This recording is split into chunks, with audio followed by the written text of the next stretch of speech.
और इस बीच आपको लिए चलते हैं राजस्थान के फागी, जहां पर मुख्यमंत्री भजन लाल शर्मा पहुंचे हैं। क्या कुछ कह रहे हैं, सुनिए आप भी। धन्ना भगत जी परम ज्ञानी, जाति पाति के घोर विरोधी और मानवता के पथ प्रदर्शक थे। अपनी रचनाओं के माध्यम से उन्होंने समाज में व्याप्त बुराइयों को दूर करने में महत्वपूर्ण भूमिका निभाई। धन्ना भगत जी ने मानव कल्याण के लिए जो शिक्षाएं दी है वे आज भी अत्यंत प्रसंग के हैं। धन्ना भगत जी बचपन से ही दयालु, परोपकारी और साधु संतों की संगति में रिया करते थे। उनके जीवन के संबंध में कई चमत्कारिक गाथाएं भी जुड़ी हैं, जिनको आप अच्छी तरह से जानते हो, आप जानते हो। धन्ना भगत जी ऐसे संत हैं जिनके प्रति श्रद्धा रखने वाले केवल हमारे यहाँ ही नहीं बल्कि देश भर में हैं। धन्ना भगत जी के प्रति श्रद्धा पूर्वक केवल हिंदू ही नहीं रखते बल्कि हमारे सिख भाई बहन भी उनके प्रति श्रद्धा रखते हैं, क्योंकि सिखों के 5वें गुरु श्री गुरु अर्जुन देव जी ने भी धन्ना भगत जी के भक्ति भाव के बारे में गुरु ग्रंथ साहिब में उल्लेख किया है कि उन्होंने सिद्ध महापुरुष बताया है। धन्ना भगत जी के 3 पदों को श्री गुरु ग्रंथ साहिब में शामिल भी किया गया है। ऐसे हमारे धन्ना भगत थे। सिखों की धन्ना भगत जी के प्रति आस्था का एक जीता और जागता उदाहरण धुबा कला में बना उनका गुरुद्वारा, जहां देश और विदेश से श्रद्धालु आते हैं। इससे आप अंदाजा लगा सकते हैं कि वे कितने महान संत थे और हमें गर्व होना चाहिए कि ऐसे महान संत की राजस्थान के ये पवित्र भूमि पर उन्होंने जन्म लिया है। हमारे साथियों, दिलों में संतों के प्रति हमारी समृद्धि, हमारी संस्कृति के प्रति अगाध सम्मान होना चाहिए। मैं आपको बताना चाहता हूं, देश के यशस्वी प्रधानमंत्री नरेंद्र मोदी जी कहते हैं कि विकास के साथ विरासत भी होनी चाहिए। हमारे जो संत महंत मुनि ऋषि जो हैं, उनकी जो विचार हैं उनको हमें आगे बढ़ाना चाहिए, आने वाली पीढ़ी को बताने चाहिए, जिससे हमारी आने वाली पीढ़ी संस्कारित बने, अच्छी बने, विचारवान बने, जिन विचारों को हम देश और दुनिया में पहुंचा सकते हैं। मैं अंत में आपसे इतना ही कहना चाहता हूं, हमारी सरकार को 16 महीने हुए हैं। हमने हमारी संस्कृति को बढ़ाने के लिए, हमारे मंदिरों के लिए हमने 100 करोड़ रुपए देने का काम हमारे मंदिरों के लिए किया है। और आपको पता होगा, खाटू श्याम मंदिर के लिए तो हमने उस मंदिर के लिए भी 100 करोड़ रुपए का घोषणा की है कि उस मंदिर को हम बनाएंगे। हमारे देश के यशस्वी प्रधानमंत्री नरेंद्र मोदी जी ने हमारे सांस्कृतिक उत्थान के लिए, मैं कह सकता हूं, यह सनातन का स्वर्णिम काल है। तो मुझे लगता है कि इसमें कोई अत्युक्ति नहीं होगी अगर हम स्वर्ण काल कहेंगे। मैं एक बात दावे के साथ कह सकता हूं कि माननीय प्रधानमंत्री जी के कार्यकाल में सनातन संस्कृति के संरक्षण संवर्धन के लिए जितना काम हुआ है उतना पहले कभी नहीं हुआ।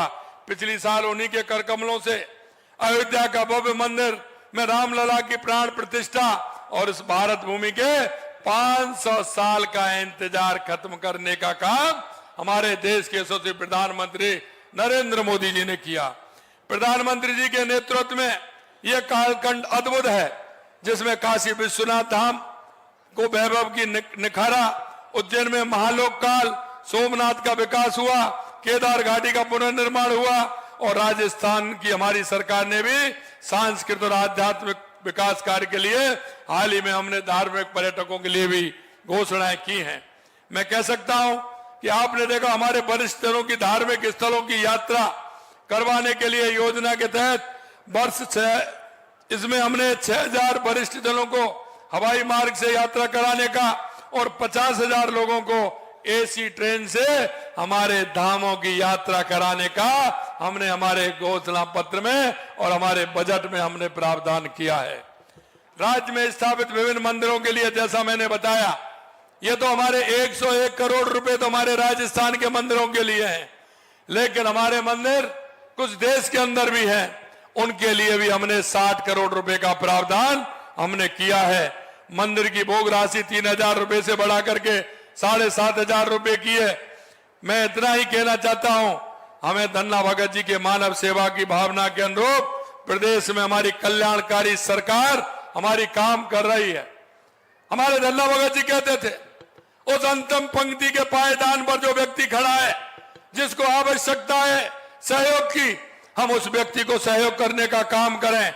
हमने हमारे राजस्थान में देश के यशस्वी प्रधानमंत्री नरेंद्र मोदी जी के नेतृत्व में उन्होंने कहा है कि हमारे देश में 4 जातियां हैं, युवा, महिला, किसान और मजदूर। अगर इनका उत्थान होगा तो हमारे प्रदेश का उत्थान होगा, हमारे गांव का उत्थान होगा और हमारे राष्ट्र का उत्थान होगा। यही धन्ना भगत जी कहते थे कि वो व्यक्ति जिसको आवश्यकता है उसकी मदद करनी चाहिए। जब वो निकलते थे तो उन लोगों के कहते थे और उन लोगों की सहायता के माध्यम से, समाज सेवा के माध्यम से वो काम करते थे। मैं आपसे इतना ही कहना चाहता हूं मेरे भाई और बहनों, हमारे 16 महीने के कार्य अगर आप देखेंगे तो हमारी सरकार ने हर क्षेत्र में काम किया है। हमारे किसानों के लिए, पूरे राजस्थान के लिए पानी के लिए हमने काम किया है। चाहे हमारी ERCP की योजना हो, हमारा यमुना समझौता हो, हमारी देवास स्कीम हो, हमारी माई डैम स्कीम हो, या हमारा नर्मदा का पानी हो, या इंदिरा गांधी नहर का पानी हो, उसके लिए भी 3400 करोड़ रुपए की हमने बजट में घोषणा की है। हम राजस्थान की जनता को, क्योंकि सबसे ज्यादा अगर राजस्थान में कमी है तो पानी की कमी है, हमने उसके लिए ये योजना बनाई है और धीरे धीरे देख रहे हो 1 साल होने पर 17 दिसंबर को ERCP का शिलान्यास देश के यशस्वी प्रधानमंत्री नरेंद्र मोदी जी ने किया है। और अभी शेखावाटी के लिए मैं 3 दिन से शेखावाटी में हूं। मैं शेखावाटी के लिए हरियाणा सरकार से समझौता हुआ है और उसकी DPR भी बन रही है, टास्क फोर्स का गठन हो गया है। और इससे पहले इंदिरा गांधी नहर और गंग नहर का मैं दौरा करके आया था। 3400 करोड़ रुपए का काम उसमें होगा। अगर मेरा किसान आबाद होगा तो मेरा राजस्थान आबाद होगा, क्योंकि मैं किसानों की पीड़ा को अच्छी तरह से समझता हूं। किसान के अंदर तक मैं जानता हूं, किसान के मन में क्या भाव आते हैं, किसान क्या चाहता है। और इसीलिए आपने देखा होगा मैंने 30,000 रुपए का अनुदान बैलों की जोड़ी से जो काम करने वाला किसान है उसको 30,000 रुपए का अनुदान देने का भी काम किया है। गाय माता के लिए मैंने अनुदान बढ़ाने का काम किया है। हमारे किसान को 6,000 रुपए से 9,000 रुपए सम्मानित करने का काम किया है। किसान की फसल को MSP पर कैसे खरीदा जाए इसका भी काम किया है। चना हो, गेहूं हो, सरसों हो, उस पर MSP की खरीदारी की जा रही है। मेरे भाई और बहनों, मैं यही कहना चाहता हूं, हमारे युवाओं के लिए हमने काम किया है। युवा के लिए हमने आपसे कहा था, हमारे घोषणा पत्र में भी कहा और हमने विधानसभा के अंदर कहा कि 1 साल में 1 लाख नौकरी देंगे। 69,000 दे दी और जुलाई तक हम 1 लाख पूरी कर देंगे।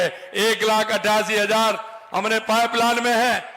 मैं युवा भाई बहनों से कहना चाहता हूं, आइए आप मेहनत करिए और मेहनत करके अपने किसान पिता माता के सहयोगी बन करके अपने परिवार का उत्थान करिए और समाज का उत्थान करने का काम करिए। हमने कहा किसान को हम दिन में बिजली देंगे। आज भी मैं आपसे कहना चाहता हूं 2027 तक किसान को दिन में बिजली देने का काम करेंगे। जो हमने हमारे संकल्प पत्र में जो वायदे किए हैं, हम एक एक वायदे को हमारी सरकार पूरा करेगी। मैं सिर्फ इतना चाहता हूं, जो गरीब भाई बहन हैं, गरीब जो लोग हैं, मैं इतना ही कहना चाहता हूं, अगर हमारे पड़ोस में, हमारे आसपास हैं, तो सरकार की योजनाओं का उनको लाभ दिलाने का काम आप सभी के माध्यम से होगा, तो मेरे राजस्थान के उन सब लोगों का उत्थान होगा।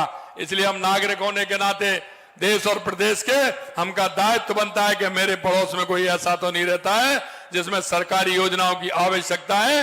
उन योजनाओं को आगे बढ़ाने का काम करेंगे। इतना ही मैं कहना चाहता हूं। एक बार पुनः संत शिरोमणि धन्ना भगत जी को श्रद्धा पूर्वक नमन करता हूं। आप सभी को बहुत बहुत धन्यवाद देता हूं। जय हिंद, जय भारत, जय राजस्थान जी महाराज की। तो आप सुन रहे थे फागी से मुख्यमंत्री भजनलाल शर्मा को कार्यक्रम में शामिल हुए थे और संबोधित करते हुए तमाम बड़ी बातें उन्होंने कही। किसानों का जिक्र करते उन्होंने कहा कि किसानों की पीड़ा को मैं समझता हूं। 30,000 का अनुदान किसानों को दिया जाएगा। फसलों की एमएसपी पर